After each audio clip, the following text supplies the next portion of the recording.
One of the things that most surprised me is that a few months after having you in my advisory board, where you're advising me along with five other people, you tell me, Leo, I want to become a member of Leading Peers. This had not ever happened. I had a couple people on my advisory board that were members first, then I selected them to be in my advisory board. But you're the first person who said from my advisory board, I want to become a member. And it hasn't happened again since. None of the other three people on my advisory board that aren't members have become members. And so what is it that made you say, I need to be in Leading Peers? So a strong, CEOs, it's typically the tip of the pyramid or very close to the top. And especially in corporate, in the corporate world, the higher you get, the more of a mask you have to wear, right? So it's not like you can go to your colleagues or to your boss and say, hey, I'm having a hard time or I don't know, especially not in corporate America. That's seen as weakness. You're supposed to, in our Latin culture, that's even more so. You have to be all know, or at least not show weakness. So during that time, I had a coach. When I was in Latin America, I had a coach all along. When I had my startup with non-emergency medical transport, Blake was my coach, and he kept me accountable. He was my sounding board. He was a guy that said, Frank, I don't think that that's right, or Frank, have you considered this, or Frank, you're full of hot air. It's not going to work. But that sounding board was really important. So when I decided that I was going to go on my own and build my firm, my EOS firm, I needed to have that level of accountability. I needed to have that, hey, am I doing things right or wrong? And that's why I asked, I became a member of Leading Peers. So you joined LP board number 5 2 to 3 years ago. I believe it was, 2.5 years ago or so. And you've been a member of the same board ever since. And recently, we had an expert workshop on accountability, and you were asked, who is your accountability group? And you said, it's my Leading Peers board. So this group of people of Peer Board 5 is your accountability group, the people you consider that are there to hold you accountable for getting things done. Can you tell us a little bit more about that? What really worked about the way that board came together, the way that we collaborate? And of course, I've been the board leader of that board from its inception, right before you joined. I was already there as board leader when you joined. What is it about our board that made you feel like I can trust these people to occupy that highly critical role of being my accountability and guidance group for building this business of mine? Yeah, and I say this, we just had our meeting today, so, and I mentioned there is that we can talk about the 80% of stuff that you would talk with another CEO. You talk about your numbers, maybe you'll be a little bit vulnerable and say, I'm struggling with this issue. But to really get to the 10 and 10 on the extremes, you have to have absolute trust. You have to be willing. What do you mean by the extremes? What do you mean by the extremes? Today I sort of shared about, a personal story about somebody very close that I work with that unfortunately committed suicide. That's not something that is easy to talk about. And that's one example of the extreme. Another extreme is, we are in financial difficulty. Circumstances in the business are such that you have a very short runway financially, and you need to have a group of people that say, wake up, right? Even though I may not see it, the path you're going on is not the right one. You need to react, right? So those are the things that you wouldn't say that to any other CEO, right? It's just too personal. It's too vulnerable. So the ability to, that's what a board leader, that's what a board does. And as long as you have the right members that you're able to get naked with in a figurative way, right? Those are the people that you can trust to give you advice or to at least be a sounding board to say, hey, just test my theory here. Is this right or not? Frank, you know leading peers so much better than most of our members because you've been in it for 2.5 years, but you've been helping me build it as a member of my advisory board for almost 4 years now. So you have thought long and hard about how to leverage the membership to its fullest. Can you share with the listeners, many of our listeners are members of Leading Peers, what it is that you do that really adds value to you that you think a lot of people are not taking advantage of?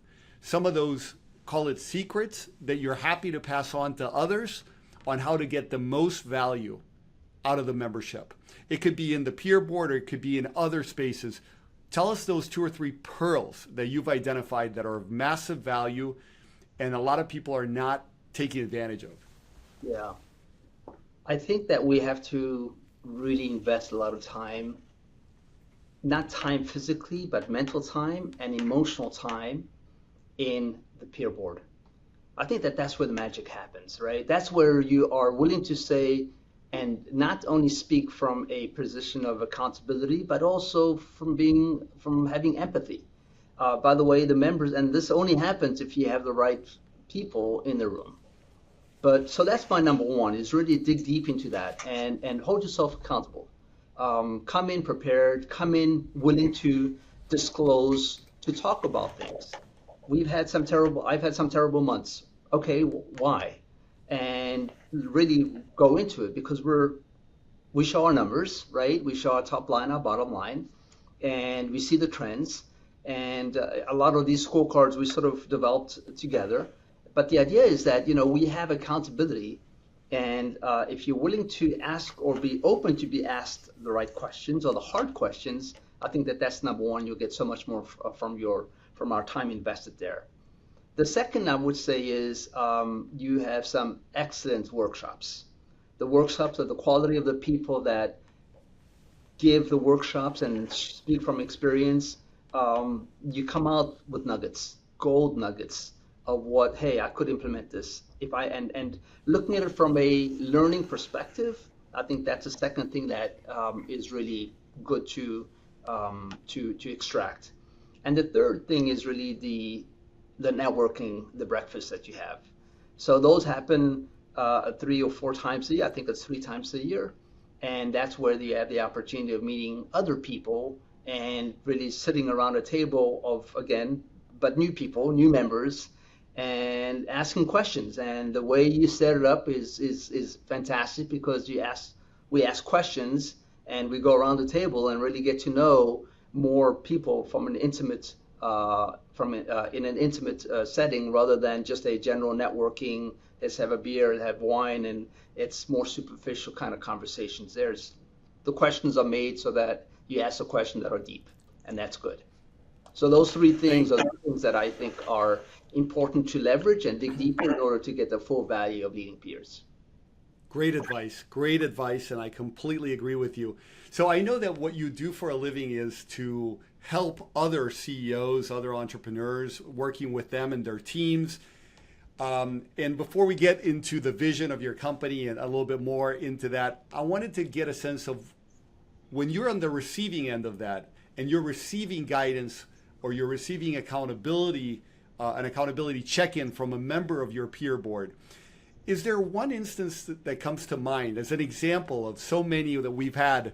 Because even in the meeting today, I clearly remember you having a massive takeaway from today's meeting, but you've probably been through 30 of these at this point. So is there one that you can signal out as an example of a decision or a moment where you had to face a reality that you weren't seeing, or something somebody said to you that had a drastic impact in the way you've gone about to create your business and your life since then?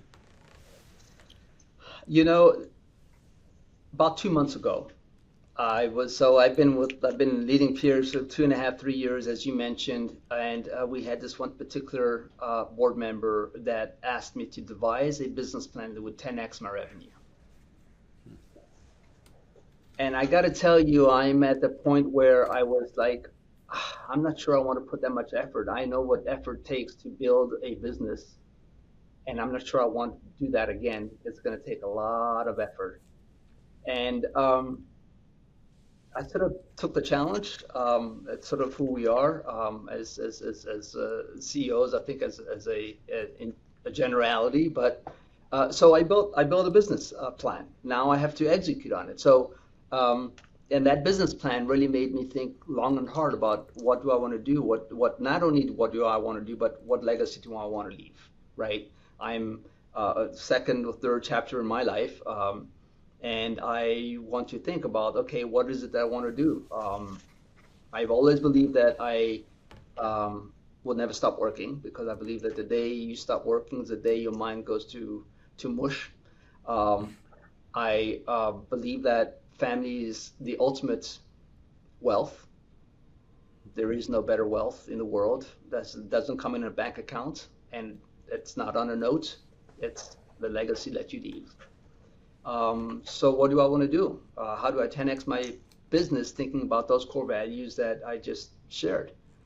So I'm looking to build a family advisory firm that's going to help family businesses unlock the value that they have, create clarity in their mission, and create a legacy if they want to transition and hopefully get themselves out of out of a role. So that's a little bit what I created, and I share with the board not too long ago.